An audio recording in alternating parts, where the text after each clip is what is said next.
स्वागत है दोस्तों अपना YouTube चैनल झारखंड उत्कर्ष में। पिछले क्लास में हमने वैदिक काल पढ़ने का प्रयास किया था और उसी वैदिक काल में हम लोग देखे थे, वैदिक काल में हम लोग देखने का प्रयास किया था धातु काल। धातु काल में झारखंड देखे थे और उसी से आगे बढ़ते हुए वैदिक काल में झारखंड को देखे थे। ऋग्वेदिक काल में ऋग्वेद की बात किए थे, आयुर्वेद सामवेद की बात किए थे। आज का जो लेक्चर है वैदिक काल का जो अगला टाइम पीरियड है वह है वैदिकोत्तर काल।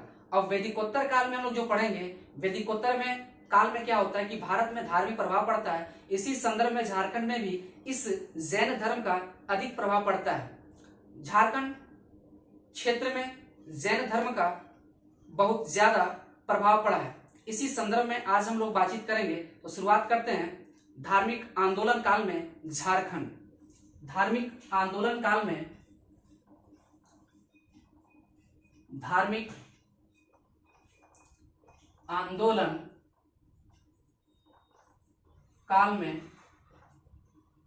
झारखंड, इसे धार्मिक आंदोलन काल में झारखंड को हम अगर इसे दो फेज में बांट करके पढ़ेंगे, पहला फेज हम लोग देखेंगे जैन धर्म और दूसरा बौद्ध धर्म। इन दोनों धर्मों का प्रभाव झारखंड में रहा है। जैन धर्म में बात करेंगे ताइस्मे तीर्थंकर, पार्श्वनाथ, जबकि बौद्ध धर्म में हम लोग बात करेंगे गौतम बुद्ध के बारे में। हम लोग देख रहे हैं कि जैन धर्म बौद्ध धर्म सबसे ज्यादा जो प्रभाव हमारा जैन धर्म का रहा है। अधिकांश मानभूम आज का वर्तमान समय में धनबाद क्षेत्र में सबसे ज्यादा जैन धर्म का केंद्र प्राचीन काल में रहा था। अभी भी हम लोग देखेंगे कि वहां से भी कई साक्ष्य मिलते हैं, इस प्रमाण मिलते हैं, जिससे ये पता चलता है कि झारखंड में जैन धर्म का बहुत ही प्रचलन रहा है। आइए तो शुरुआत करते हैं जैन धर्म। पहला धर्म को हम देखते हैं जैन धर्म को। जैन धर्म, इस जैन धर्म में हम लोग देखने का प्रयास करेंगे कि इस जैन धर्म के जो संस्थापक रहे हैं, जैन धर्म के संस्थापक ऋषभदेव थे। कौन थे? ऋषभदेव। इसे हम एक बात करते हैं, इसे संस्थापक इनका जो था ऋषभदेव। जैन धर्म के जो संस्थापक थे वो कौन थे? ऋषभदेव थे। ये पहले तीर्थंकर थे और ऐसा माना जाता है कि भारत के पिता भी थे। पहले तीर्थंकर कौन थे? तो यहां ऋषभदेव से सवाल आएगा कि पहले तीर्थंकर थे। पहले तीर्थंकर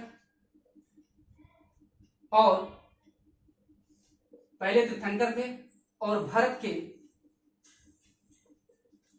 पिता भी माना जाता है। भारत के पिता भी ऋषभदेव को माना जाता है प्राचीन काल में।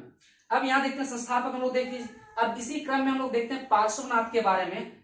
अब हम लोग देखते हैं इसका पार्श्वनाथ के बारे में, ताइस्मे तीर्थंकर के बारे में। अब मेन जो हमारा जो फोकस रहेगा ताइस्मे तीर्थंकर, पार्श्वनाथ के बारे में, क्योंकि पारसनाथ जो पहाड़ी है उसका नामांकन इन्हीं के नाम पर रखा गया है। इसलिए ज्यादा इंपॉर्टेंट समूह के लिए पार्श्वनाथ के बारे में हम जानेंगे। अब इसी के हिस्से में हम लोग देखते चले जाएंगे पार्श्वनाथ। हम लोग देखते हैं यहाँ ताइस्मे तीर्थंकर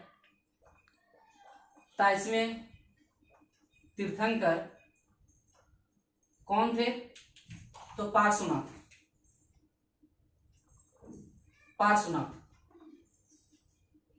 ठीक है, ताइस्मे तीर्थंकर कौन? पार्श्वनाथ थे।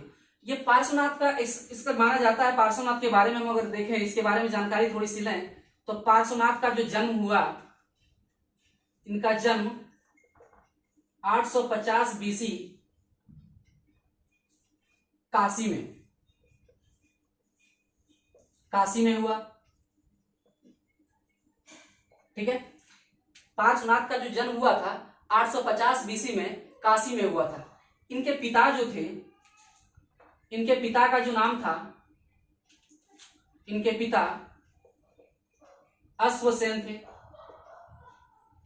अश्वसेन, इनके पिता जो थे अश्वसेन थे। कहीं कहीं अग्रसेन भी देता है, लेकिन अग्रसेन को ज्यादा फोकस नहीं कीजिएगा। अश्वसेन, इनके पिता का नाम क्या है? अश्वसेन। ये 30 साल में ही क्या हुआ था कि पार्श्वनाथ जो थे वह 30 साल में ही अपना गृह त्याग किए थे, मोक्ष की प्राप्ति करने के लिए, ज्ञान की प्राप्ति करने के लिए। इसी संदर्भ में अब बात करते हैं इनके माता जी का नाम। इनके माता जी का नाम जो था माया देवी था। माता का नाम माया देवी। माता का नाम क्या था? माया देवी। पिता कौन थे? अश्वसेन। माता कौन थी? माया देवी। ठीक है। अब इनकी पत्नी जो थी, इनकी पत्नी जो थी वो थी प्रभावती। कौन थी? प्रभावती। हम लिखते हैं यहां पे प्रभावती।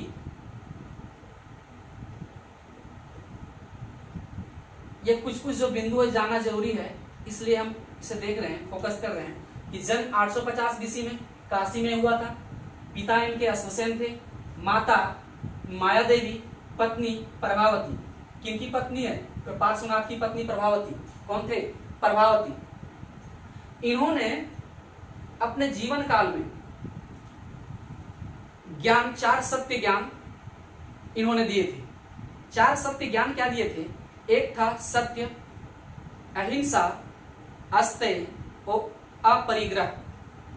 मतलब 4 सत्य ज्ञान इन्होंने अपने जीवन काल में दिए थे। 4 सत्याग्रह क्या था, इसे देखते हैं। 4 जो सत्याग्रह था, एक था आपका, हम लोग जो बात कर रहे थे, सत्य। दूसरा अहिंसा। सत्य, अहिंसा, अस्तेय। और चौथा अपरिग्रह। जैन धर्म इस बात को लेकर के चलते थे, 4 सत्य उन लोगों का हमेशा इस बात का मस्तिष्क में रहता था कि हम लोगों को हमेशा सत्य बोलना है। इसका मतलब है कि वह मिथ्या भाषण से अपने आप को दूर रखना है, मिथ्या भाषण से अपने आप से बचाना है। मिथ्या भाषण से, इसका मतलब योग्य है कि झूठ भाषण से अलग रखना। हम इसका मतलब है मिथ्या भाषण से अपने आप को अलग रखना। मतलब झूठ नहीं बोलना। ठीक है, झूठा भाषण से अपने आप को अलग रखना। सत्य का मतलब ये था। अहिंसा का मतलब था कि अपने मन वचन कर्म से हिंसा नहीं करना। अपने मन वचन कर्म से हिंसा नहीं करना। मन वचन कर्म से हिंसा नहीं करना। क्या मतलब हुआ? हिंसा नहीं करना। क्या केवल हिंसा तलवारों के बल पर ही होता है?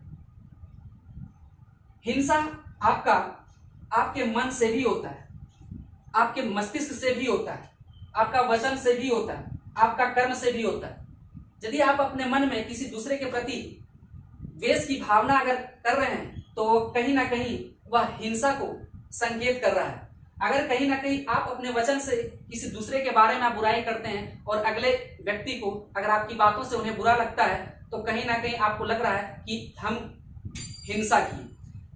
कर्म, यदि आप अपने कार्यों से किसी दूसरे व्यक्तियों के दिल को दुखाते हैं, किसी दूसरे व्यक्तियों को रुष्ट करते हैं, तो वैसी परिस्थिति में हिंसा माना जाएगा। वह जैन धर्म के अनुसार।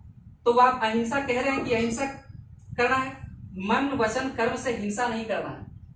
अस्तेय का क्या मतलब है?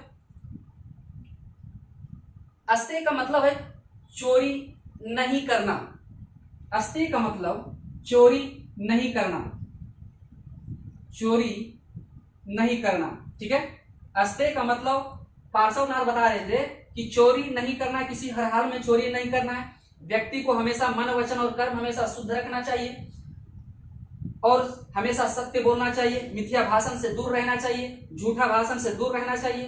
अपरिग्रह का मतलब क्या होता है? और चौथा जो इन्होंने जो सत्य बताए हैं, चौथा जो सत्य बताए हैं वह है अपरिग्रह। और अपरिग्रह का मतलब होता है कि अतिरिक्त धन का संग्रह नहीं करना। अतिरिक्त धन का संग्रह नहीं करना। ठीक है, मतलब जितनी आवश्यकता है उतने ही आपको धन को एकत्रित करना है। और अगर कहीं ज्यादा आप धन अपने पास नहीं रख सकते हैं, ये जैन धर्म अपने आप में ये जैन धर्म के अनुसार आप परिग्रह का सिद्धांत देते हैं, अतिरिक्त धन का संग्रह नहीं करने का आह्वान करते हैं। कौन? जैन धर्म। जैन धर्म के कौन है? पार्श्वनाथ साहब 4 सत्य का आग्रह किए। क्या किया? सत्य, अहिंसा, अस्तेय और अपरिग्रह। यह सवाल कई बार पूछा गया और पूछा जाएगा, इसलिए आप इस पर एकदम पहली नजर इस पर होना चाहिए। नेक्स्ट, उसके बाद हम लोग देखते हैं कि इनका जो पूर्ण ज्ञान हुआ, पूर्ण ज्ञान 84 दिनों के बाद, मतलब पारसनाथ की पहाड़ियों पर 84 दिन तक तपस्या करने के बाद इन्हें पूर्ण ज्ञान की प्राप्ति होती है।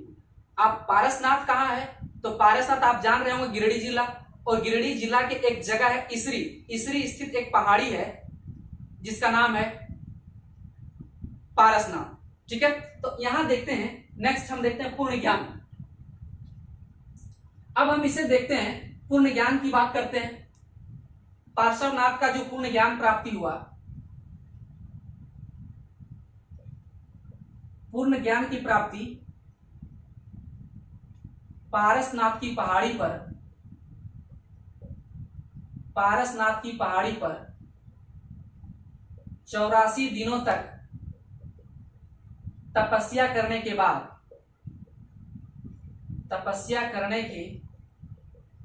बाद हुई। ठीक है, मतलब पारसनाथ की पहाड़ी पर 84 दिन तक अपने आप तपस्या किए, उसके बाद उन्हें ज्ञान की प्राप्ति होती है। उसके बाद जब ज्ञान की प्राप्ति होती है तो 4 सत्याग्रह देते हैं, सत्य, अहिंसा, अस्तेय और अपरिग्रह का सिद्धांत देते हैं। कौन? पार्श्वनाथ साहब। नेक्स्ट, अब हम लोग देखते हैं, अब हम लोग समझेंगे कि पारसनाथ आखिर आज के समय में उसका नाम पारसनाथ ही क्यों रखा गया। इसी को आगे बढ़ाएंगे हम लोग। आप लोग नोट्स बहुत ही अच्छी तरह से बनाते जाइएगा। आपका नोट्स सब इंस्टीट्यूट से आपका यूनिक होगा, इसलिए नोट्स को बहुत बेहतर ढंग से बनाएंगे। जितना हो सके कलरफुल आप बनाइए ताकि आपको रिवीजन करने में भी मजा आएगा। अब हम लोग देखते हैं,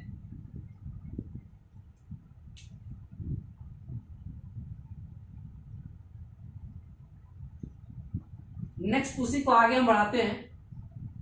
ठीक है, यहां क्या होता है कि पार्श्वनाथ का निर्माण जो होता है, पार्श्वनाथ का जो निर्माण होता है गिरिडीह जिले के, हम लिख देते हैं, पार्श्वनाथ का निर्माण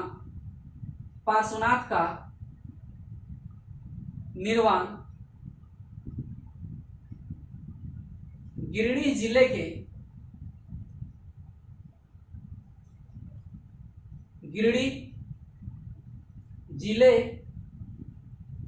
में स्थित इसरी, ठीक है, गिरिडीह जिले में स्थित इसरी, गिरिडीह जिले में स्थित इसरी के पास स्थित पहाड़ी पर हुई। समझ पा रहे हैं? पार्श्वनाथ का जो निर्वाण हुआ, निर्वाण का मतलब एक तरह से क्या कह सकते हैं कि इनकी मृत्यु जो हुई थी, पार्श्वनाथ का जो निर्वाण हुआ, मृत्यु जो हुई थी वह गिरिडीह जिले में स्थित इसरी के पास स्थित पहाड़ी पर हुई थी। पहाड़ी पर हुई थी, जिसके कारण पहाड़ी पर हुई थी, जिसके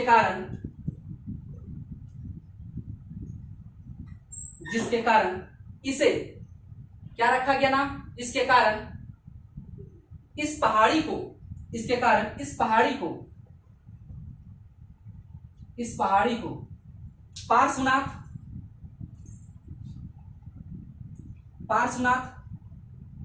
या पारसनाथ पहाड़ी नाम रखा गया, पहाड़ी नाम रखा गया। ठीक है, मतलब पार्श्वनाथ साहब जो 23वें तीर्थंकर थे। तीर्थंकर का मतलब क्या होता है कि तीर्थंकर का मतलब होता है नियम बनाने वाला, कानून बनाने वाला। जैन धर्म के सर्वोच्च जो गुरु हैं उन्हीं को बोला जाता है तीर्थंकर। तीर्थंकर का मतलब जैन धर्म के सर्वोच्च जो गुरु हैं, सर्वोच्च गुरु को ही कहा जाता है तीर्थंकर। जैन धर्म के सर्वोच्च गुरु को तीर्थंकर कहा जाता है। कहीं ना कहीं सर्वोच्च गुरु जो हैं, कहीं ना कहीं वो अपने जैन धर्मावलंबी अपने अनुयायियों के लिए क्या बनाते थे, कानून बनाते थे, नियम बनाते थे, इसीलिए तीर्थंकर शब्द का इस्तेमाल किया गया। सिंपल सी बात है, तीर्थंकर का मतलब होता है नियम कानून बनाने वाला, या जैन धर्म के सर्वोच्च गुरु को कहा जाता है तीर्थंकर। ठीक है, यहां तक आप क्लियर है। उसके बाद हम लोग देखते हैं, अगर हम देखें इस पारसनाथ पहाड़ी की जो ऊंचाई है, इस पारसनाथ पहाड़ी की जो ऊंचाई है 1 फीट में भी है और 1 मीटर में, तो इसकी जो ऊंचाई 1365 मीटर है। कितनी है? 1365 मीटर। इस पहाड़ी की ऊंचाई जो है 1365 मीटर। पारसनाथ पहाड़ी की ऊंचाई कितनी है? 1365 मीटर ऊंचा। ऊंचाई हम लिख देते हैं 1365 मीटर। ठीक है, यही ऊंचाई अगर हम फीट में तब्दील करें, इसी ऊंचाई को यदि हम फीट में तब्दील करें, 1365 मीटर है, अगर इसे फीट में तब्दील करें तो 4478 फीट, 4478 फीट ऊंचा है। 4478 फीट हमारा क्या पारसनाथ ऊंचा है। तो हम लोग देख रहे हैं कि इस प्रकार से जैनियों का जो प्रमुख तीर्थ स्थल है वह हमारा कौन सा है? पारसनाथ। जैनियों का जो प्रमुख तीर्थ स्थल है वह पारसनाथ है। इसीलिए पारसनाथ को जैन धर्म का मक्का कहा जाता है।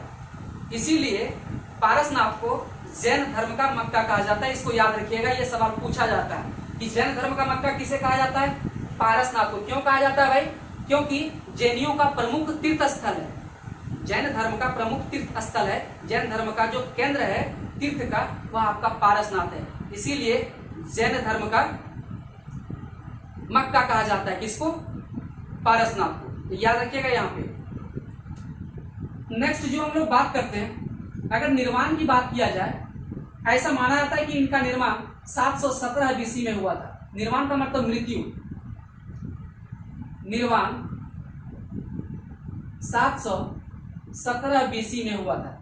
जैन साहित्यों या जैन ग्रंथों के अनुसार माना जाता है कि पार्श्वनाथ की जो मृत्यु पारसनाथ पर हुई थी वह 717 बीसी में हुई थी। कब हुई थी? 717 बीसी में। इसके बाद जो हम लोग देखने का प्रयास करेंगे, इसके बाद हम लोग जो देखने का प्रयास, हम लोग यहाँ देख रहे हैं कि ऊंचाई हम लोग देख लिए 1365 मीटर, फीट में देख लिए 4478 फीट। अब आगे हम लोग देख लेते हैं, यहाँ पे लिखते हैं नेक्स्ट पॉइंट। इसी में नेक्स्ट बिंदु पारसनाथ के बारे में ही है। पारसनाथ को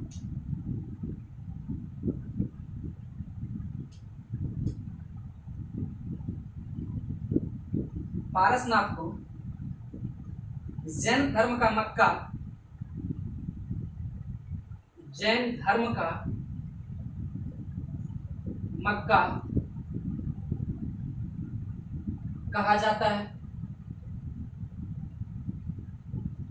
क्यों? क्योंकि जैनियों का सबसे जो तीर्थस्थल है, जैनियों का जो तीर्थस्थल है वह पारसनाथ ही है। इसीलिए जैन धर्म का मक्का आपको किसे बोला गया है? पारसनाथ को। आप देखेंगे कि सबसे ज्यादा प्राचीन काल में मानभूम जैन सभ्यता और संस्कृति का केंद्र है। प्राचीन काल में मानभूम, नेक्स्ट हम लोग इसी बिंदु में बात करेंगे। प्राचीन काल में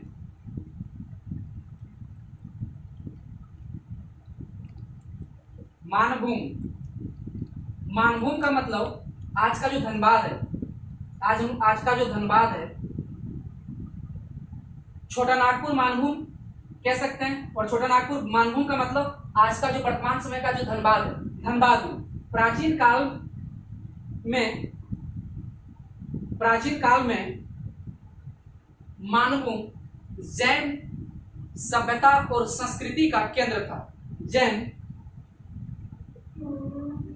सभ्यता और संस्कृति का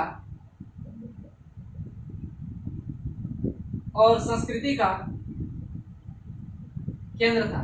तो ये सवाल आपसे पूछा जाएगा कि जैन धर्म सबसे ज्यादा जो हमारा है वह किस क्षेत्र में फैला था। झारखंड में सबसे ज्यादा प्रभाव जो पड़ा है झारखंड में वह जैन धर्म का पड़ा है। बौद्ध धर्म का बहुत ही कम पड़ा है, उतना ज्यादा प्रभाव नहीं है, लेकिन सबसे ज्यादा साक्ष्य मिलता है हमारा जैन धर्म का। और सबसे ज्यादा हम लोग देख रहे हैं कि प्राचीन काल में सबसे ज्यादा जो इस संस्कृति और सभ्यता का जो केंद्र रहा है वह हमारा क्या है, मानभूम अर्थात धनबाद। इसीलिए आप देखेंगे कि धनबाद में अधिकांशतः आपको मिल जाएगा जैन धर्म से संबंधित मंदिर वगैरह जो आपको मिल जाएगा जैन धर्म से। ठीक है, नेक्स्ट हम लोग देखते हैं कि इसी क्रम में क्या होता है कि सावन सप्तमी के दिन में, सावन सप्तमी का जो दिन होता है, इसी समय भगवान पार्श्वनाथ की मोक्ष की प्राप्ति हुई थी और इसी खुशी में प्रतिवर्ष मेले का आयोजन किया जाता है। और वह स्थान जो है वह मधुबन है। और मधुबन किस जिला में है, आपका गिरिडीह में। प्रतिवर्ष मेला का आयोजन किया जाता है। किस खुशी में भाई, तो खुशी ये थी कि पार्श्वनाथ की मोक्ष की प्राप्ति हुई थी। पार्श्वनाथ को मोक्ष की प्राप्ति हुई थी, कहाँ पे, पारसनाथ में। इसीलिए प्रत्येक सावन सप्तमी के दिन में ही मेला का आयोजन किया जाता है। अब हम लोग देखते हैं कि झारखंड में साक्ष्य जैन धर्म से संबंधित कहां कहां से प्राप्त हुआ है, जिसके आधार पर हम कह सकते हैं कि झारखंड में जैन धर्म का प्रचार हुआ, जैन धर्म का प्रसार हुआ, जैन धर्म का मानभूम भी केंद्र रहा है। तो इसके बदौलत हम देख पाएंगे, तो वह साक्ष्य के बारे में देखेंगे कि अब साक्ष्य कहां कहां से प्राप्त होता है। यहां से सवाल पूछे जाते हैं।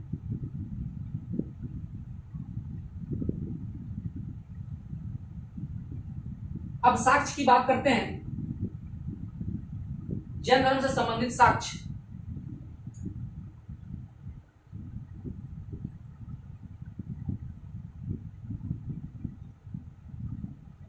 साक्ष्य की बात कर रहे हैं। ये साक्ष्य में अगर हम देखें तो पहला हम देख लें धनबाद के बारे में ही।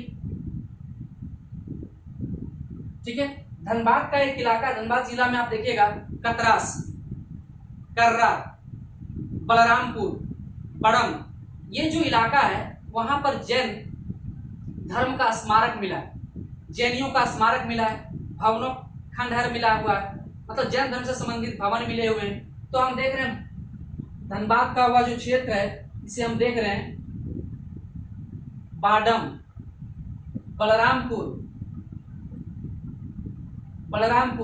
कतरास, कर्रा। ठीक है, बाडम माँ है, बाडम है, क्या है, बाडम।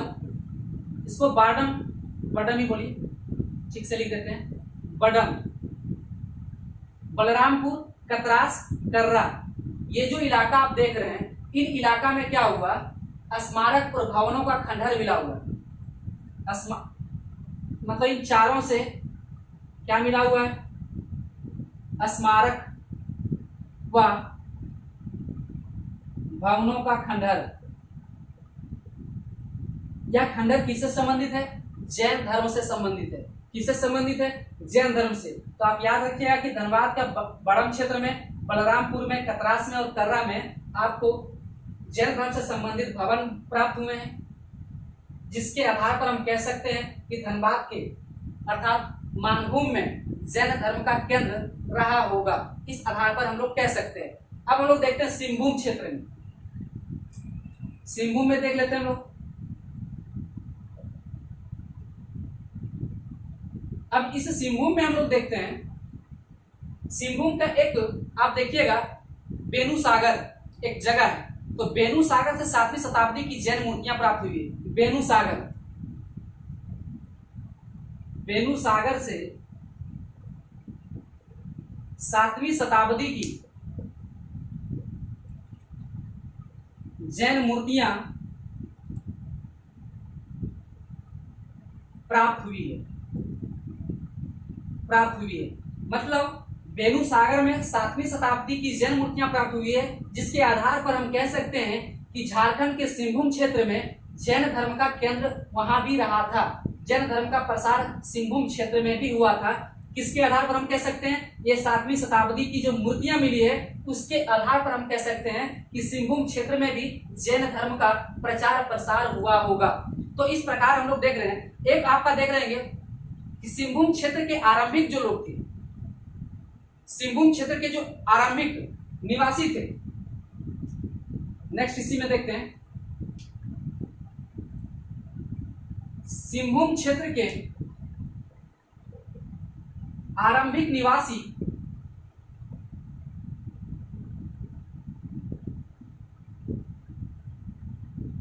सिंहभूम क्षेत्र के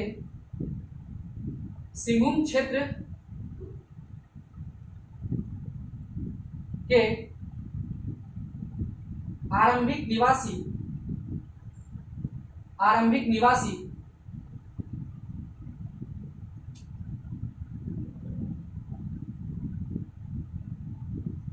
जैन धर्म को मानते थे, आरंभिक निवासी जैन धर्म को मानते थे, इसीलिए उन्हें सरक कहा जाता है, इसीलिए उन्हें सरक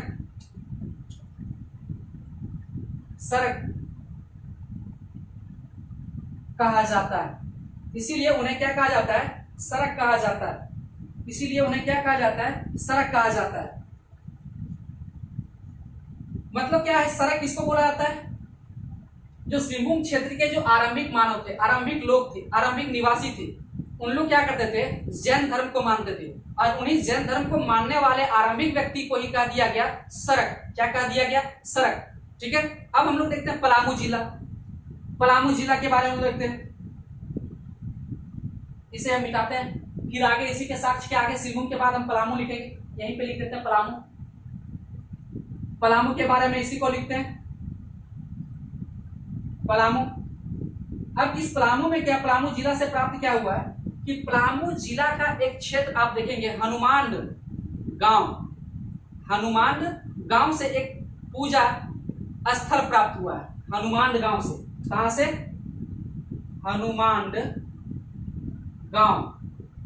हनुमान गांव से क्या प्राप्त हुआ है?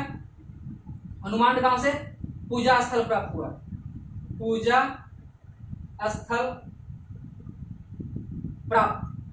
स्थल की प्राप्ति, पूजा स्थल की प्राप्ति हुई है। पूजा स्थल की प्राप्ति कहां से हुआ? हनुमान गांव। तो जो हनुमान गांव है वह जैन धर्म के पूजा स्थल की प्राप्ति होती है, जिसके आधार पर हम कह सकते हैं कि जैन धर्म का प्रचार प्रसार पलामू जिला में भी रहा होगा, पलामू जिला में भी रहा होगा। तो कहीं ना कहीं साक्ष्य के आधार पर ही इस धर्म से संबंधित जो बातें हैं हम लोग कह सकते हैं। तो अब हम लोग देखते हैं चतरा जिला के बारे में। नेक्स्ट जो जिला हमारा चतरा में भी जैन धर्म से संबंधित कुछ साक्ष्य मिले हैं, उन्हें भी देख लेते हैं। नेक्स्ट हम लोग देखते हैं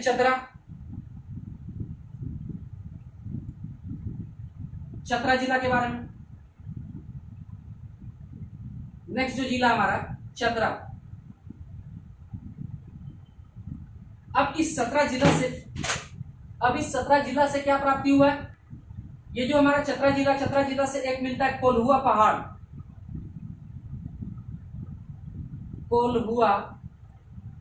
पहाड़, ये चतरा जिला में, ये चतरा मिलेगा आपको।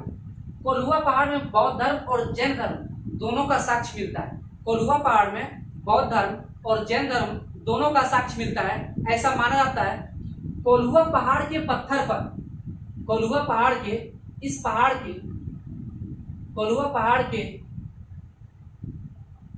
पत्थर पर पद चिन्ह, क्या है? पद चिन्ह का मतलब पैर का निशान, पर पद चिन्ह है, पद चिन्ह है। कोल्हुआ पहाड़ के पत्थर पर पद चिन्ह है, जिसे माना जाता है कि यह पदचिन्ह पार्श्वनाथ का ही है। इसे माना जाता है कि पार्श्वनाथ का ही है, पदचिन्ह है जो पार्श्वनाथ का है, पार्श्वनाथ का है। बात समझ पा रहे हैं? इस कोल्हुआ पहाड़ में जो पत्थर हैं उस पत्थर में पदचिन्ह है, मतलब पैर का निशान है। अब जो पैर का निशान है तो वह पैर जैन धर्मावलंबी मानते हैं कि वह जो निशान है, वह जो निशान है किनका है? पार्श्वनाथ जी का है। तो यहाँ से भी, इससे भी साक्ष्य प्राप्त हो रहा है कि चतरा जिला में भी जैन धर्म का केंद्र रहा है। मतलब आप देख रहे हैं कि बौद्ध धर्म और जैन धर्म, कोल्हुआ पहाड़ जाना जाता है बौद्ध धर्म और जैन धर्म के लिए। आप इसे नहीं भूलेंगे, बौद्ध धर्म और जैन धर्म के लिए ये माना जाता है। जैन की मूर्तियां प्राप्त हुई चतरा जिला से, और क्या प्राप्त हुई? जैन की मूर्तियां भी प्राप्त हुई यहाँ से, जैन की मूर्तियां भी प्राप्त हुई है, जैन की मूर्तियां भी प्राप्त हुई है। जैन की मूर्तियां प्राप्त हुई है कहां से? चतरा जिला से। तो इसके आधार पर हम कह सकते हैं कि जैन धर्म का प्रसार झारखंड में भी हुआ है और चतरा जिला में भी हुआ है। ठीक है, ऐसा माना जाता है कि कोल्हुआ पहाड़ में 10वें जो तीर्थंकर थे, शीतनाथ, 10वें तीर्थंकर कोल्हुआ पहाड़ में, आप देखेंगे कोल्हुआ पहाड़ जो है, ये कोल्हुआ पहाड़ 10वें तीर्थंकर शीतनाथ की मृत्यु हुई थी। ऐसा माना जाता है कि जो 10वें तीर्थंकर थे शीतनाथ की मृत्यु कहाँ हुई थी? सॉरी, मृत्यु नहीं, ज्ञान की प्राप्ति हुई थी, ज्ञान की प्राप्ति। 10वें तीर्थंकर शीतनाथ को ज्ञान की प्राप्ति हुई थी, ज्ञान की प्राप्ति हुई थी। मतलब कोल्हुआ पहाड़ पर ही क्या शीतनाथ को ज्ञान की प्राप्ति हुई थी। और शीतनाथ केवल तीर्थंकर थे, 10वें तीर्थंकर थे। तो इसे याद रखिएगा कि कोल्हुआ पहाड़ किस जिला में पूछता है? तो चतरा जिला में। अब जो है जैन साहित्य, जैन साहित्य एक अचरांग सूत्र है। कौन सा? अचरांग सूत्र। अचरांग सूत्र में महावीर स्वामी लाद क्षेत्र आए थे, इसकी जानकारी देती है अचरांग सूत्र। नेक्स्ट हम लोग देखते हैं अचरांग सूत्र साहित्य है, अचरांग सूत्र। इस अचरांग सूत्र के अनुसार माना जाता है कि महावीर स्वामी,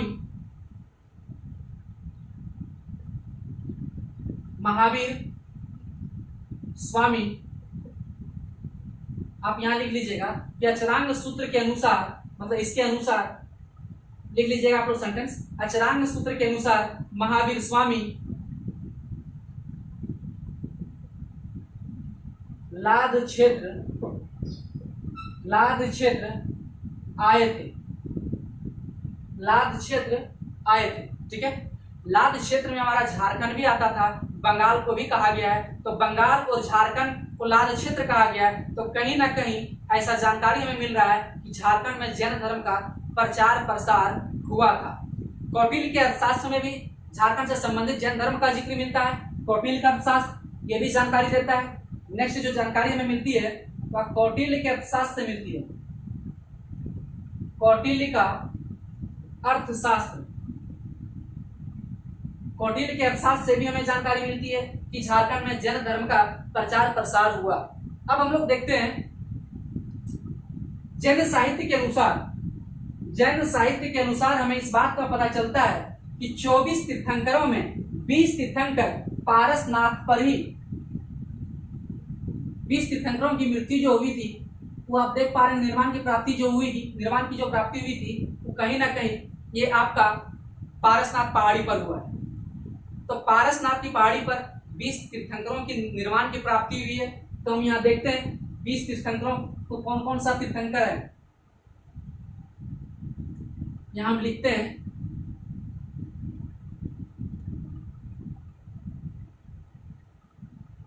नेक्स्ट पॉइंट उसी में लिखिएगा। जैन साहित्य के अनुसार, जैन साहित्य के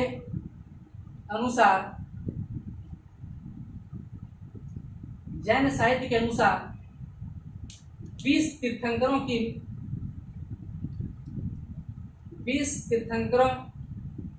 का निर्वाण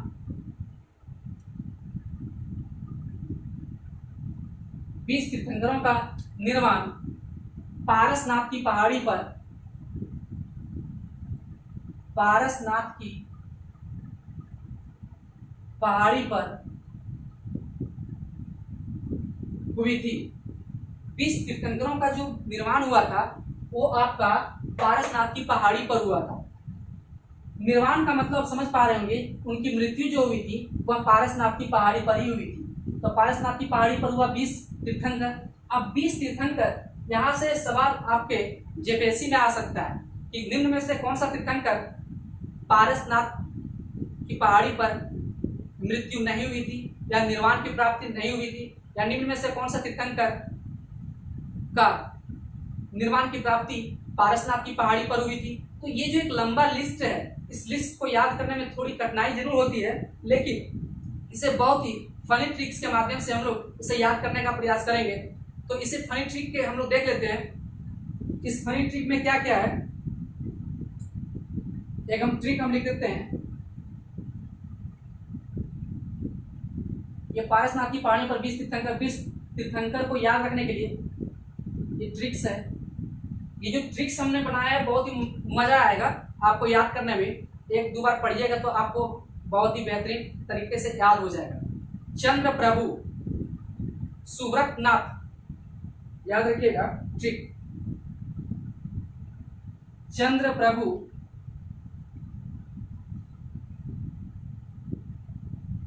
चंद्र प्रभु चंद्र प्रभु सुव्रत, हम लोग देख रहे थे चंद्र प्रभु सुव्रत नाथ, सुव्रत नाथ। आप सभी, सभी के जगह हम सभी लिख रहे हैं। आप चंद्र प्रभु सुव्रत नाथ, आप सभी, सभी हम लोग जनरली लिखते हैं लेकिन उस चीज के जगह हम सभी लिख रहे हैं। आप सभी आंसू, आप सभी आंसू शीशा, शीशा के पास, शीशा के पास धोने, ठीक है। हम लोग क्या लिखे कि चंद्र प्रभु सुव्रत नाथ, आप सभी आंसू शीशा के पास धोने समय से आ जाएं, धोने समय से आ जाएं, ठीक है। इन्हें याद रखना है। अब देखिए इसमें क्या एक सेंटेंस है, लेकिन इसे याद रखिएगा, 2-3 बार पढ़िएगा तो आपको बहुत मजा आ जाएगा। एक जो तीर्थंकर थे हमारे चंद्र प्रभु साहब थे, पहला तीर्थंकर हम लिखते हैं, पहला सभी का नाम लिख देते हैं हम यहाँ पे।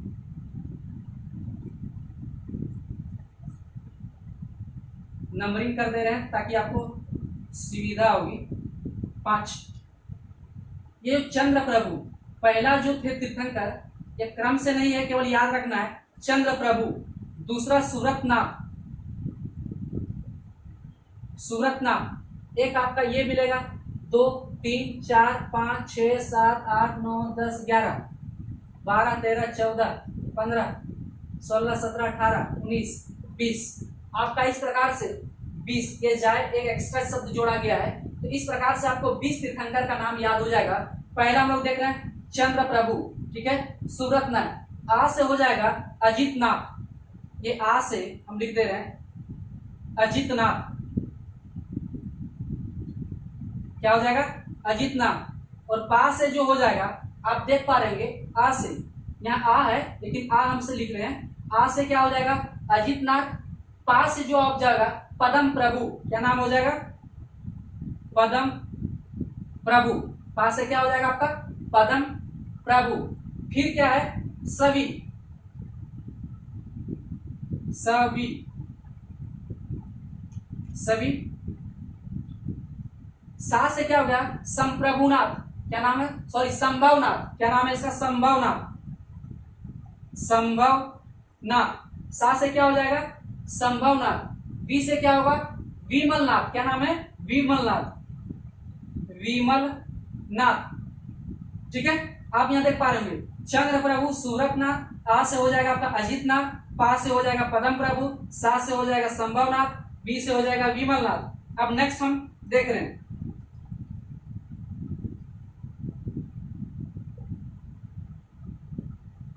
इसे थोड़ा सा बहुत लंबा जगह ले लेता है। इसे 1 2 3 4 5 6 7 8 9 10 11 12 13 14। अब देख लेते हैं यहाँ 7 हम लोग कहाँ देखे, सभी पर आ गए थे, आ से हम लोग देख लेंगे, और एक आपका सु से। तो हम लोग देख पा रहे हैं सभी, वी से हम लोग विमल नाथ देख लिए, सा से हम लोग संभव नाथ देख लिए, आ से अहरनाथ, क्या हो सर, आ से अहरनाथ, अहरनाथ, आ से क्या होता है अहरनाथ, ठीक है। और सा से सुविधिनाथ, सु से सुविधिनाथ, क्या नाम हो गया, सुविधिनाथ। फिर आपका हो गया सीसा, ठीक है, क्या हो गया सीसा, शीतलनाथ, शांतिनाथ, सी से हो गया शीतलनाथ, शीतलनाथ, सा से हो गया शांतिनाथ, शांतिनाथ, ठीक है, क्या हो गया शांतिनाथ, आप इसे याद रखिएगा शांतिनाथ। सीसा, के से हम लोग देखेंगे, जो के से कुंथुनाथ, के से क्या हो गया कुंथुनाथ, मतलब का जो है, के दर्शा रहा है का के बारे में देख रहे हैं, के मतलब का से कुंथु, कुंथुनाथ। अब हम लोग आते हैं पास, एक पा सा, पास। अब हम लोग यहाँ क्या आगे, पास से आपका हम लोग देख लेंगे, पास से पार्श्वनाथ और सुमितनाथ, पार्श्वनाथ हमारे जो पार्श्वनाथ साहब हैं, पार्श्वनाथ और सुमितनाथ, सुमितनाथ पास से हो गया पार्श्वनाथ, और सा से क्या हो गया सुमितनाथ। अब हम लोग आते हैं धोने, धो से हम लोग क्या होता है धर्मनाथ, यहाँ धो से धर्मनाथ, क्या होता है धर्मनाथ। 15वां नंबर में आपका हो जाएगा 15वां ने, ने से हो गया नेमिनाथ, क्या हो गया नेमिनाथ, नेमिनाथ मतलब धोने। धा से हो गया आपका धर्मनाथ, ने से हो गया आपका नेमिनाथ। अब इस प्रकार से हम लोग धोने तक पहुंच गए। अब हम लोग देखेंगे समय, सा से हो गया सुपार्श्वनाथ। अब हम लोग 15 आगे 16 17 18 19 20। अब हम लोग सु समय देख लेते हैं, समय, ठीक है। हम लोग धो से, धो यहाँ धा हम शब्द का मीनिंग लिख लें, धा से क्या होता है धर्मनाथ, ना आ रहा है ने आ रहा है, इसलिए हम लोग क्या लिख लिए नेमिनाथ। फिर क्या सुपार्श्वनाथ, सु पार्श्वनाथ, ठीक है, सुपार्श्वनाथ हम लोग देख रहे हैं क्या है सुपार्श्वनाथ। मलिनाथ, मलिनाथ,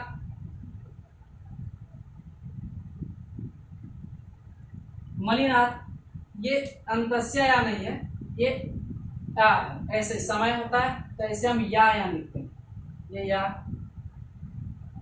ठीक है। मलिनाथ, आप ये हो गया मलिनाथ हो गया।